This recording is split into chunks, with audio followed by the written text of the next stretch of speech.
Well, Laura, can I first say congratulations on writing such a brave book, because really, I mean, it's very much needed. But also, when you talk about this community, what kind of numbers are we talking? And also, that we're not just talking about certain cultures. We're talking, this is men, regardless of culture. We're talking black men, Asian men, white men. Absolutely. In fact, we're talking predominantly educated white men, many of them young. These communities have a huge overlap, in fact, with white supremacy, with neo-Nazism and the alt-right. So there's a lot of racism bound up in all this. Wow. And in fact, they actively see this violent hatred of women as a recruiting tactic to involve young boys further in other terrorist and hate-fueled ideologies like white supremacy and the alt-right. So it's very much something that's universal. It's affecting all different kinds of men, but often white men. And the numbers are much bigger than you might realize, because it sounds like we're talking about something so extreme. We must be just talking about a handful.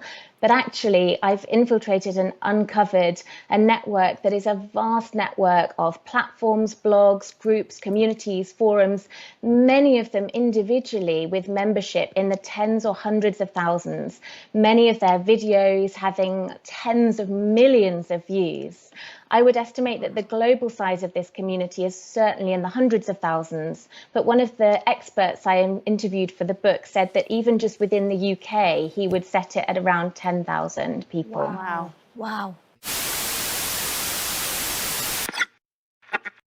One of the men that Laura Bates talks about, as opposed to in her new book entitled The Men Who Hate Women, has a revealing anecdote about an exchange that he had with her following a spirited debate about male inequalities hosted by the BBC. The discussion continued off air, and Bates became so incensed by her opponent's refusal to accept her own personal worldview that she resorted to angrily stamping her feet on the studio floor like a frustrated infant that wasn't getting everything exactly their own way.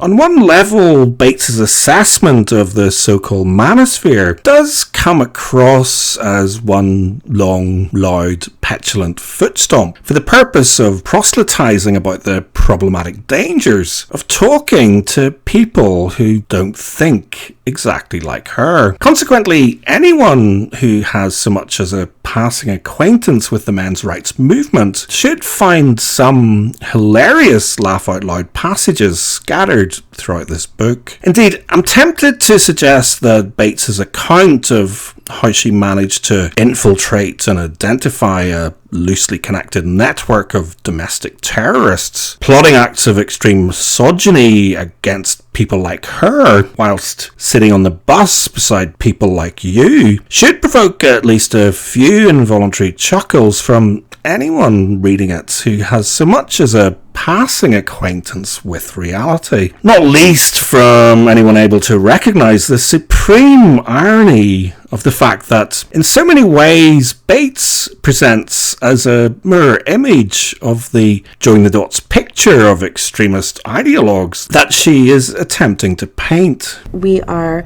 marked by being a generation who does much of our activism online with offline components, that we are radicalized in online feminist spaces. Blogs are my generation's form of consciousness raising group. You don't need to be in a women's studies class. You don't need to be able to have a car or childcare to go to a consciousness raising group.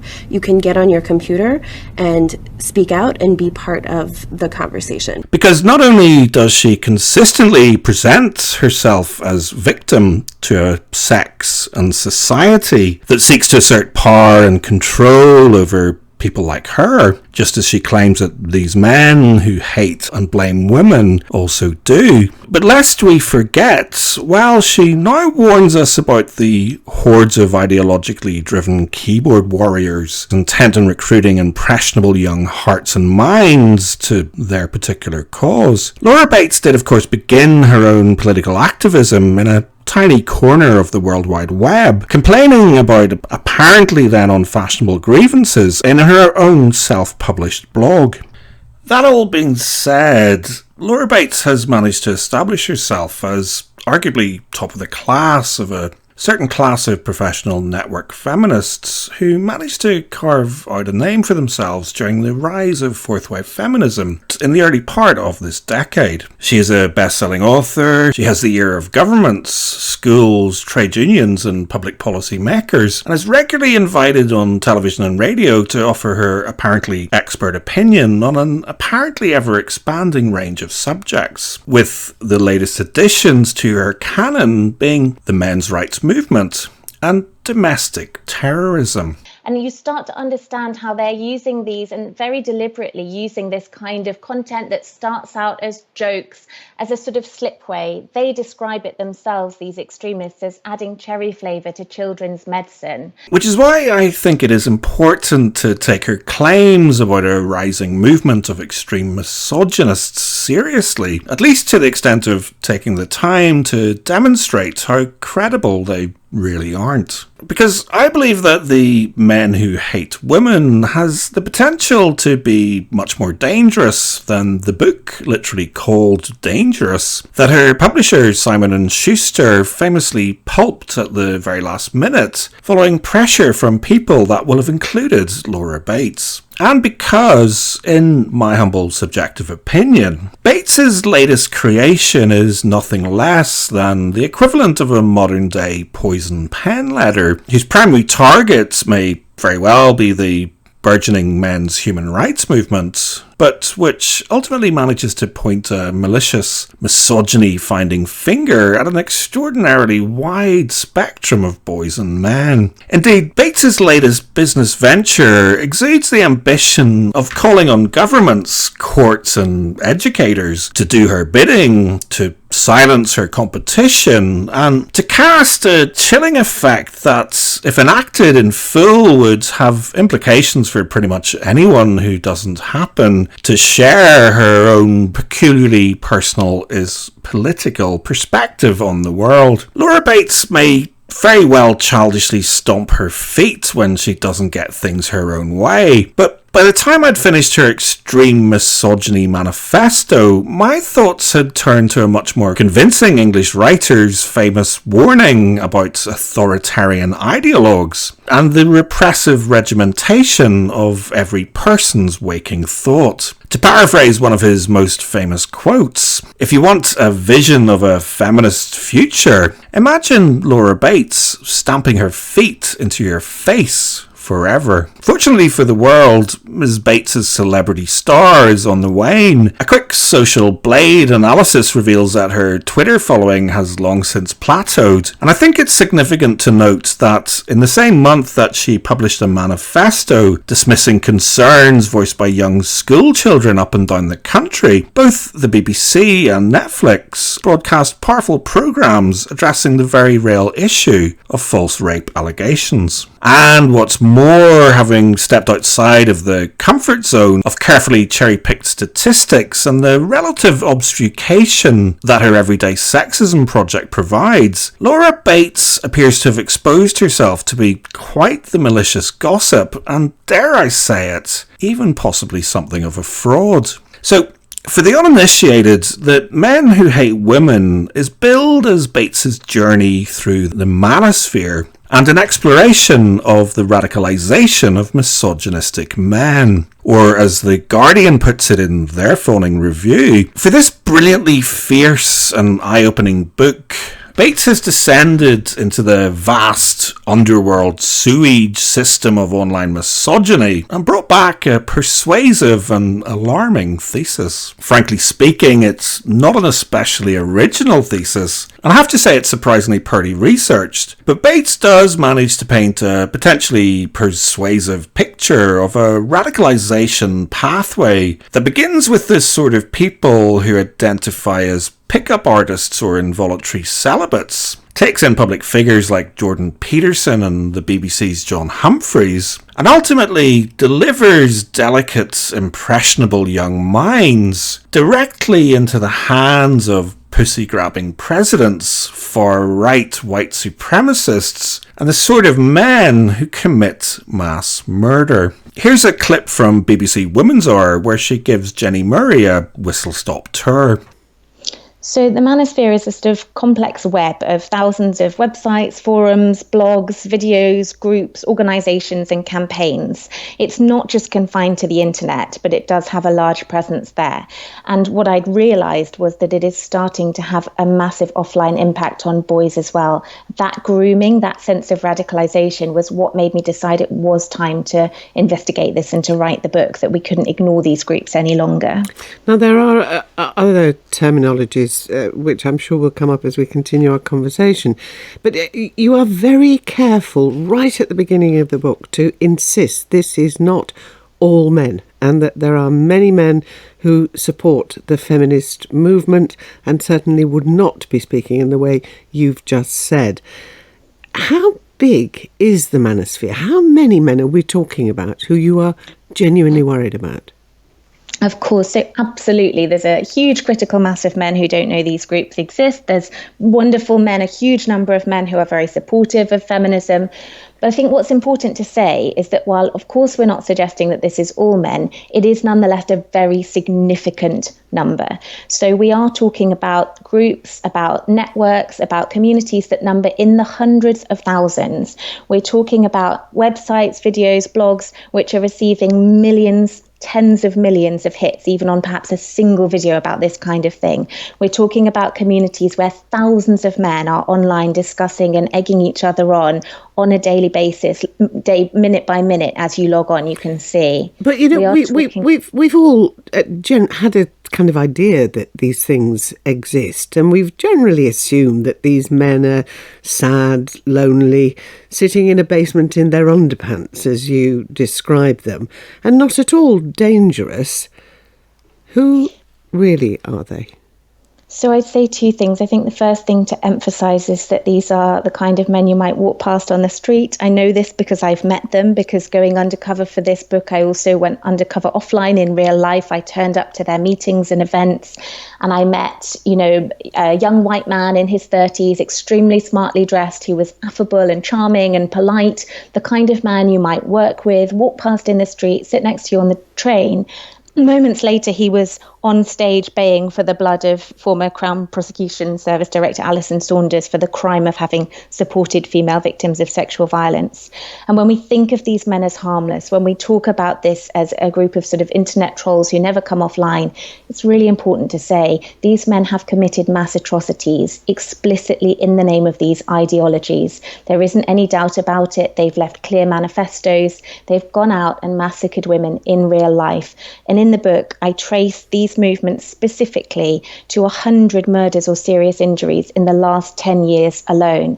But we don't know about it because we don't describe these acts as terrorism, even though they meet every international definition. In the one chapter of her debut book that addresses everyday sexism experienced by men, Bates makes it clear that while men can indeed experience sexism, it's simply not the same thing as the type of sexism that can be experienced by people like her. Conversely, after reading The Men Who Hate Women, one could be forgiven for thinking that every single basket of deplorable men that she mentions are, to all extent and purposes, very much the same thing. They're all men who hate women, extreme misogynists who think despicable things and are capable of doing, or at the very least inspiring, unspeakable acts of violence. An inference that I personally consider to be more than a little problematic, given Bates's proposed solution to the obvious question of what should be done about such problematic men. Well, the good thing is that there's a huge amount that can be done because we're currently doing nothing. I think the first thing is that we need to recognise these groups for what they are, see them as a form of terrorism, prosecute them as such, describe them as such, and train and support teachers to recognise these as forms of radicalisation. I feel like I can see this meteor speeding towards us. I can see these men actively planning to go and kill women. They've done it and still no one's talking about it. And I'm meeting the boys who have been groomed into their ideology. I can see it, but almost no one I've ever spoken to outside of the online feminist world has ever even heard of these groups. So we have to start talking about it. And there doesn't seem to be any other choice, really. So one thing we certainly do need to talk about is the fact that in the previous clip where Laura Bates claims that as part of her research she infiltrated these misogynistic men's meetings and events, presumably what she most accurately means is that she claims to have sat at the back of one singular public event in her home city in late 2018. In one corner, a Christmas tree, decorated with cheap red and silver baubles, drooped slightly to one side. I slipped quietly into a seat at the back of the room, sure that at any moment an angry hand would clamp down on my shoulder or a shout of recognition would ring out. But keeping my head down and allowing my hair to swing forward, partially shielding my face, seemed to work. After waiting a few moments for my heart rate to stabilize, I raised my eyes to take in my surroundings. A public event which is, by the way, available to watch entirely for free online. I just wanted to briefly pick up on what Mike was saying, and he's absolutely right about the whole stoicism thing and how people, the mantra, the argument is if men spoke about their feelings, they would be killing themselves less. And I call complete bullshit on the grounds that women talk about their feelings, yet they attempt suicide 33% more often than men do. So it's clearly not fucking working for them, is it? Because that's the only actual event that she actually mentions in her 400-odd page book. I'll be speaking to the two women who organised it in a follow-up video, and due to the fact that I actually spoke at the same event in 2019, I find myself to be somewhat personally invested in Ms. Bates's inference that the sort of people who attend such events are the same sort of people who can commit mass atrocities in the name of explicit and very extremist ideologies. An inference that I find to be especially exploitative and mendacious, having grown up in a country that tore itself apart over identity conflict and acts of terrorism. And also, frankly, a bit rich, given the particular brand of extremist ideologies that are currently setting American properties ablaze on what seems like a nightly basis. For the uninitiated, I personally don't choose to self-identify as a men's rights activist, but I'm certainly comfortable with the possibility that some people will very much perceive me as such, because I am most certainly a dedicated champion and advocate for the human rights of boys and men. And while presumably it won't surprise you to know that I also don't self-identify as a feminist, it is worthwhile mentioning that I have actively and professionally championed the rights of women for at least 2 decades, and certainly long before Laura Bates had abandoned her first, blink and you'll miss it, career as a professional actress. I understand that women and girls like Laura Bates can and do experience challenges throughout their lifetime, as do women with immeasurably less privilege and power than people like her. And believe it or not, I even actually had a fair bit of admiration for Laura Bates personally when she originally rose to prominence campaigning against sexual harassment on London transport. But that said, her latest attempt to co-opt concerns about challenges that boys and men can and do experience throughout their lifetime in a fairly transparent attempt to call for the criminalisation or the very least silencing of swathes of people who don't hang on her every word is most certainly not a campaign I care to endorse. Which is why I've decided to do something that Laura Bates consistently fails to do throughout her book, which is to actually take the time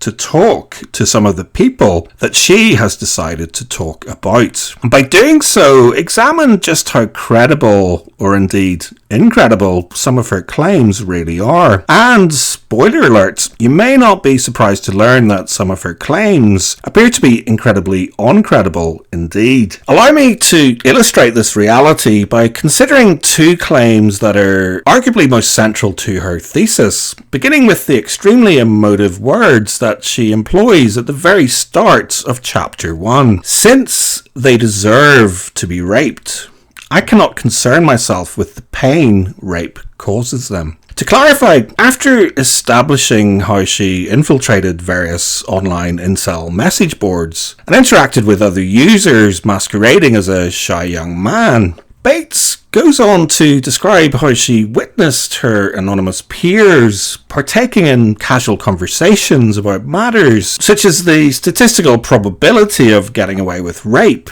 and whether rape should in fact be made legal. She observes that one rationalization expressed is that it is women's fault that men rape women because they are driven to rape in the first place because women refuse to provide them with sex. A perspective which, by the way, helpfully reflects a popular perception that has been pushed about incels, namely that they are men who believe women literally owe them sex. She then expands on the quote that she chose as the epigraph for her very first chapter by explaining that it was another typical post that she witnessed during her interactions online. The full quote reads as follows: "My concern for level of pain of rape would be greater if it weren't for the fact that most American women deserve to be raped because they oppose prostitution as a sexual outlet for men. Since they deserve to be raped, I cannot concern myself with the pain rape causes them." Now, to be clear, I have yet to spend any time whatsoever following Bates into the murky world of incel chat rooms, and I'm certainly prepared to believe that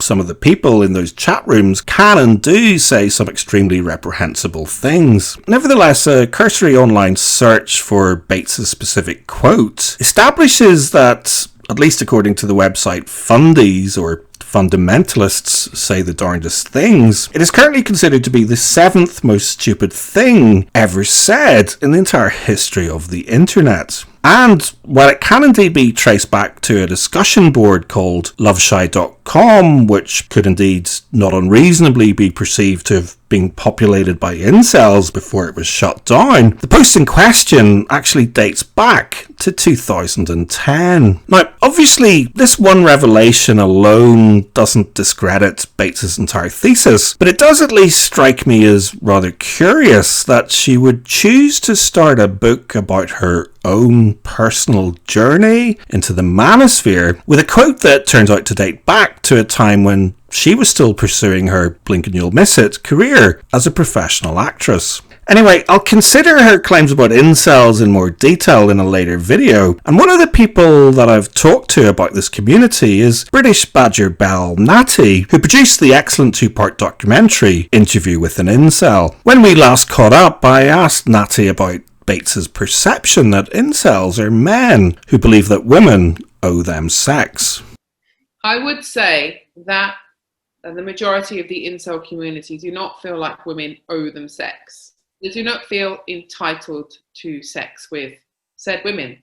They are just angry that they are not considered for sex at all by pretty much most or any women. Okay. And then eventually this anger and resentment comes out online. And then what you'll find is that other guys who have been through this process already then start trying to talk to them and maybe mentor them in some kind of way. And there has been a lot of, what would you call it? Just they self-regulate. I don't think she would be like, oh my gosh, that doesn't happen at all. But I've seen it for myself. Okay, I've spoken to numerous incels who all talk about, you know, the anger that they may feel as a man who is just not considered to be attractive by anyone. Okay, yeah. They express their anger, and then sometimes, you know, they start to go, okay, you know what, this is probably not a good. It's probably not a good way to go to keep being stuck in this cycle of anger. Okay, yeah. And then they start to address their issues. And then other incels will then start to talk to them.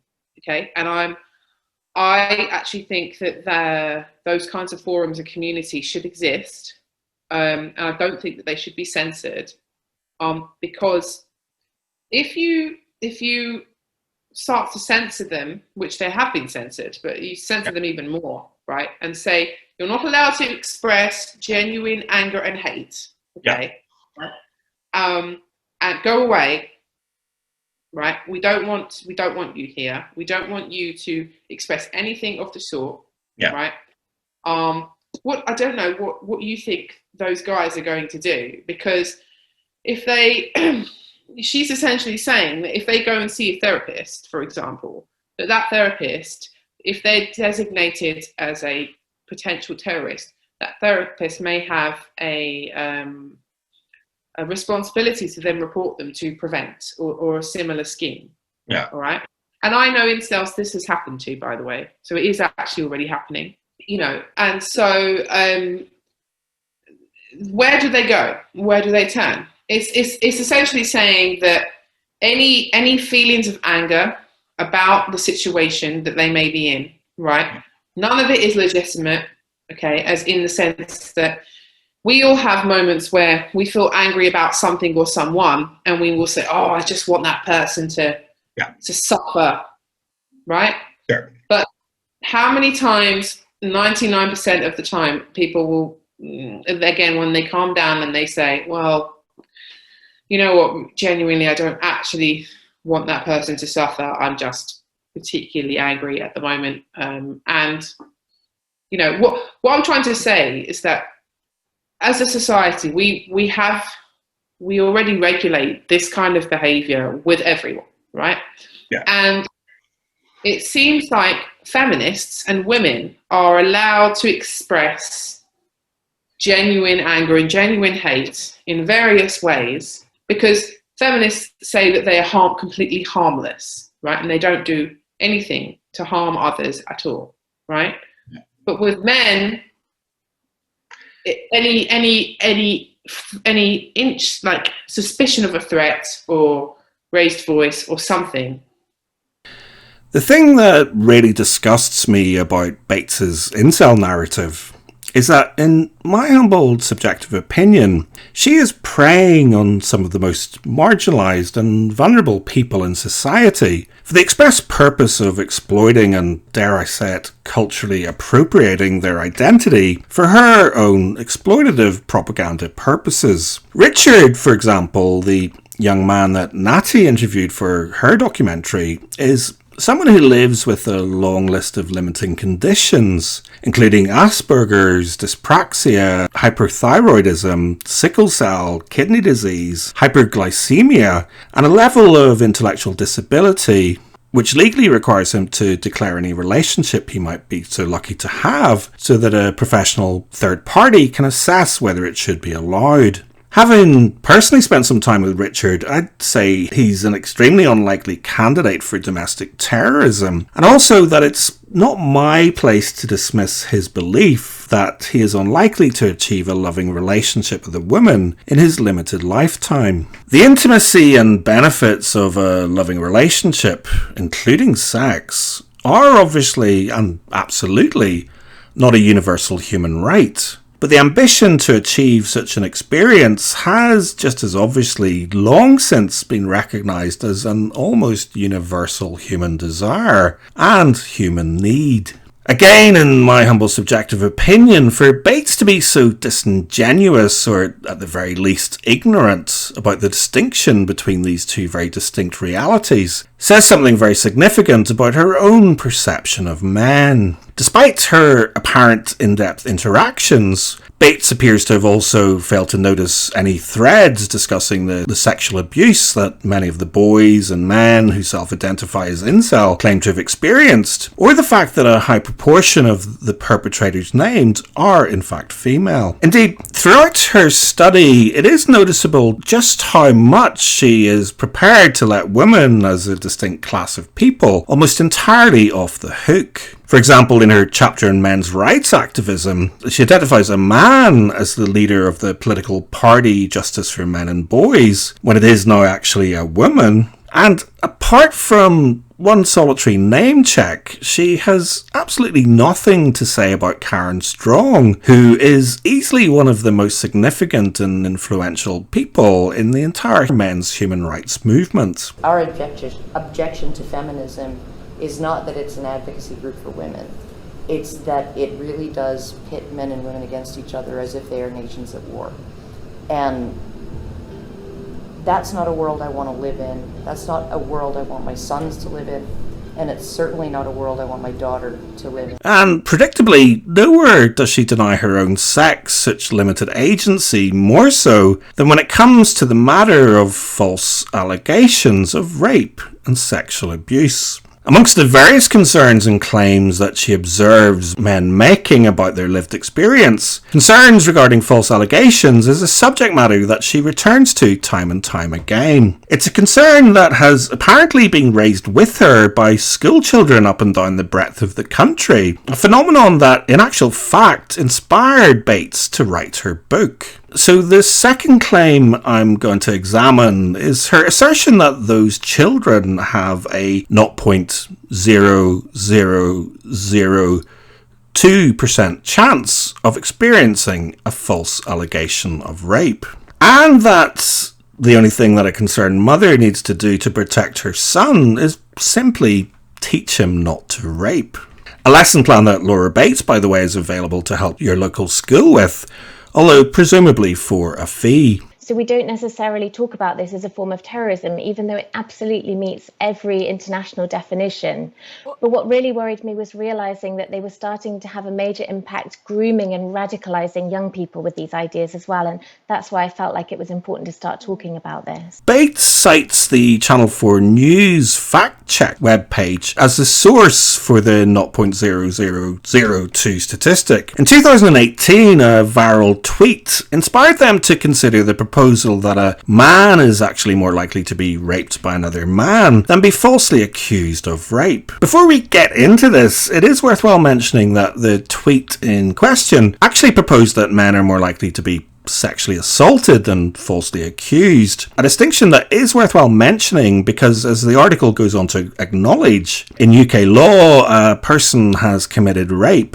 if he intentionally penetrates another person with his penis without the consent of the other person and without a reasonable belief that the other person has consented. In other words, unlike in America, only a man can be convicted of rape. And as the Men and Boys Coalition highlight in their policy document, 10 measures to better support the well-being of men and boys in the UK, sexual assault by a woman is currently categorised as a less serious offence. Predictably, the Men and Boys Coalition appeared to be another group that failed to make it onto Bates's radar. And another significant figure she completely ignores is writer and researcher William Collins, whose 2019 publication The Empathy Gap sets out an extremely persuasive analysis of official government-endorsed data across a wide range of areas, sourced from the National Statistical Office and beyond. By way of example, Collins has highlighted the fact that US data indicates the prevalence of non-consensual sex imposed on men by women, 1.1%, is remarkably similar to the prevalence of non-consensual sex imposed by men. And that between 60% and 80% of men convicted of sexual offences against women have a history of having been sexually abused by women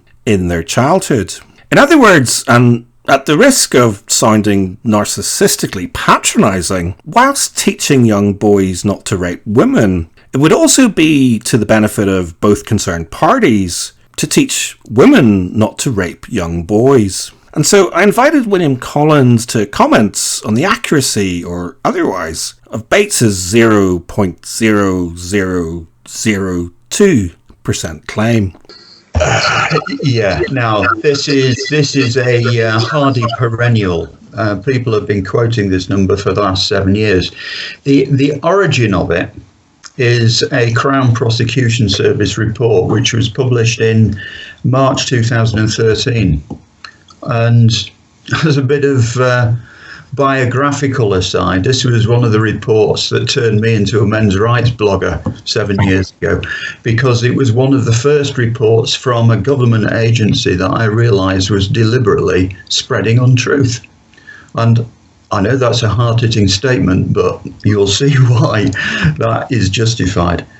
The report is called, it's quite a mouthful, It's called Charging Perverting the Course of Justice and Wasting Police Time in Cases Involving Alleged False Rape and Domestic Violence Allegations. In other words, it's a report into prosecuting false allegations of rape or domestic abuse. But this was written and published at a time when the Director of Public Prosecutions was one Keir Starmer, who has since risen to even greater prominence. But Keir Starmer wrote the foreword. It's quite, before we get to the meat of it, it's quite interesting what he wrote in the foreword. For example, he wrote, "Closer working with the police and specialist services has helped to address the types of ingrained practices which can ignore and even add to the victimization of women and girls." Now, it's a very odd thing to state in a report which is about prosecuting false allegations, because it appears to be coming from very much the opposite direction. And then he continues, "In recent years, we have worked hard to dispel the damaging myths and stereotypes which are associated with these cases. One such misplaced belief is that false allegations of rape and domestic violence are rife. This report presents a more accurate picture." Well, it doesn't. It very much presents a very, very inaccurate picture. And I claim it does so knowingly. It's an example of what I call constructive mendacity. Now, what do I mean by that? This report was written by lawyers. So they're not going to be so careless as to write anything which they can have the finger pointed at them as being false. So it's not that you can point to things which are factually false, but by constructive mendacity, I mean the art of giving the reader totally the wrong impression and deliberately giving the reader totally the wrong impression without actually lying. It's sometimes called propaganda. And towards the end, in the conclusions, there's two sentences which are juxtaposed and which illustrate just how clever is the wording. So these are the two sentences. "The review has allowed us to examine the suggestion that false allegations of rape and or domestic violence are rife. It is plain that there were a large number of prosecutions for rape and domestic violence, but that only a very small number of individuals were prosecuted for having made a false complaint." Now, the cunning of those two sentences is the second sentence, which is factually correct, appears to justify the first sentence. But the second sentence is a correct statement only about the frequency of prosecutions for false allegations, whereas the first sentence, let me repeat it, said, "The review has allowed us to examine the suggestion that false allegations of rape and or domestic violence are rife." But that sentence is untrue. The review hasn't even touched the issue of the rate of false allegations of rape and or domestic violence. It hasn't even attempted to address that admittedly difficult question. All it's done is looked at the rate of prosecutions for false allegations. And no one on either side of these arguments has ever disputed that the rate of prosecution for false allegations is extremely low. So all they've actually done is prove something that everyone knew and was not in dispute. So the figure they come out with for the rate of prosecutions for false allegations of rape is only 0.62%. And that's the figure which has been quoted over and over again in the last 7 years by all sorts of people as being the rate of false allegations of rape. But it isn't. It's the rate by which false allegations are prosecuted. And of course that's low, because if you look at transcripts of rape trials which have collapsed, and in circumstances where it's become apparent they've collapsed because the complainant was telling porkies, you will almost always have a judge in his summing up, or perhaps one of the defence and prosecution counsels, or even the police, quite commonly the police, opining that it's not in the public interest to prosecute for false allegations because of the dampening effect it would have on other victims coming forward. That will be very familiar to people who have read these transcripts. So we know the rate at which false allegations are prosecuted is very low. But this report, which everyone claims justifies 0.62% as being the rate of false allegation, is no such thing. And it is beyond credibility. Remember, this was written by lawyers. It is beyond credibility that a bunch of lawyers would actually be confused between the difference between the rate of prosecution and the rate of false allegations. They're not confused. This is constructive mendacity. Over a series of follow-up videos, I intend to take the time to talk to some of the people that Laura Bates chose only to talk about. And by doing so, I intend to examine the credibility of some of her more outrageous and fanciful claims, beginning with the seemingly unlikely claim that, from her perspective, she bravely risked her own personal safety by stepping away from her computer and into the very real and physical world of men and women who care for and talk about men. As I joined the dozen or so men waiting to be admitted, my heart started to beat faster. I couldn't help wondering what overlap there might be between present company and those who had sent me graphic emails about eradicating me from the world like a dripping poison, or waiting outside my house to rape me till I begged for mercy. But for now, let me leave you with a fairly obvious observation, informed by Bates's closing chapter.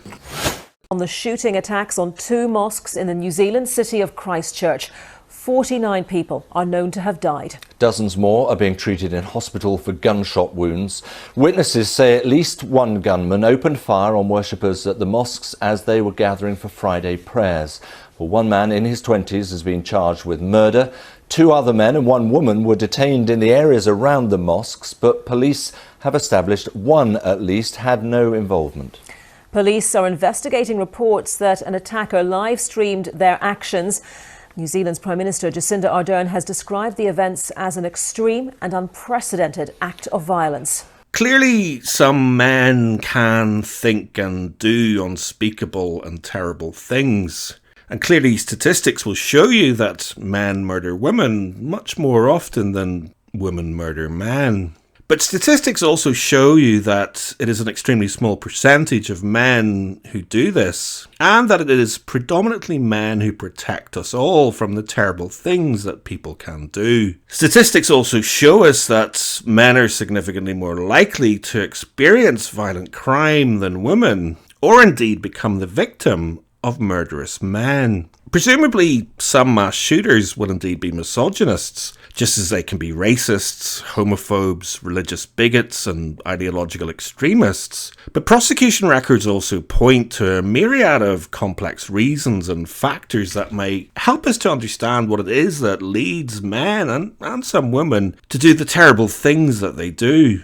Bates points to the possibility that the majority of them will have been abusive partners, which certainly seems plausible given that many of them are certainly reported to have experienced physical or sexual abuse as a child. But then again, she plays down the incidence of mental illness and steers entirely clear of potentially contributory factors that might serve to undermine her own person is political cause. Factors such as neglect, growing up in fatherless households, and in a world where women sometimes rape young boys.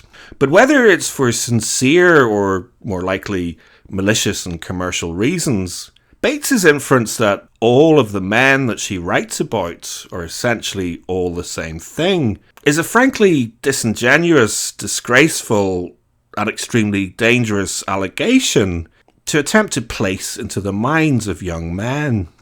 And we know that the woman who hates men for money considers men like me and William Collins to be essentially the same thing as men like Brenton Harrison Tarrant and Dennis Nielsen, because she says as much in her final chapter when setting out her final solution for eradicating all of these men, like the dripping poison that they are. Because in the confusingly titled Men Who Hate Women, she offers the metaphor of the Guinea worm parasite to represent her perception of the many men and some women that she has talked about in the previous 9 chapters. For the uninitiated, the Guinea worm is a parasite that lays its eggs in water. The larvae are eaten by water fleas, and when a person drinks water that contains the fleas, they become infected.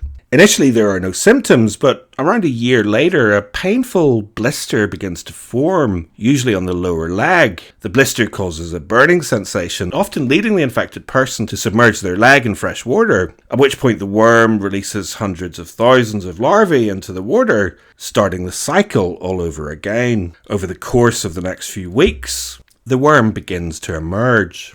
Though only the tip protrudes, the body of the worm might be up to 1 metre long, and it will not simply slide out with ease. Pulling too hard or too quickly risks breaking the worm, which can be disastrous, causing putrefaction. The only way to extract the worm is to wrap it around a small stick and to slowly turn the stick a little each day, putting the worm out gradually over a period of weeks. Bates wants us to think of the manosphere as the entire Guinea worm, its ideology smuggled inside via other hosts, and once inside it spreads and grows, eventually causing great pain. And while only a small part of the problem is visible, a much greater portion lurks beneath. It won't work to try to lop off just the visible tip. It isn't enough to try to yank it out in one go, or to focus only on one part of the problem. Bates explains that quick fixes won't do. The only method that will work must be slow and sustained, patient and thorough, until we get the whole worm. Now, you may recall that it was the mendacious words and actions of the CPS that ultimately inspired William Collins to start researching and writing about men's human rights, a path that led him to speak at the very event Bates claimed to attend. Or to express that reality in the sort of language that women and men like Laura Bates tend to employ. I guess you could say that he was personally radicalised by the Crown Prosecution Service and the current leader of Her Majesty's opposition. Similarly, I have previously disclosed the reality that it was none other than Laura Bates's success as a keyboard warrior, combined with her claims of constant harassment and vitriol bubbling below the line of her regular Guardian column, that personally inspired me to undertake my humble little project, and to say a little something about everyday sexism impacting on men. So my question to women and men like Laura Bates, if you're listening, is, has it ever occurred to you, even for one passing moment, to consider what's lurking at the other end of that putrid, nasty, hateful worm?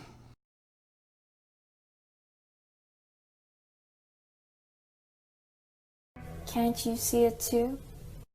There's an elephant in the room.